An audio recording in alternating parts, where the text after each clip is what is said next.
بسم الله الرحمن الرحيم والتين والزيتون وطور سينين وهذا البلد الأمين لقد خلقنا الإنسان في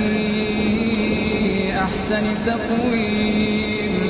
ثم رددناه أسفل سافلين إلا الذين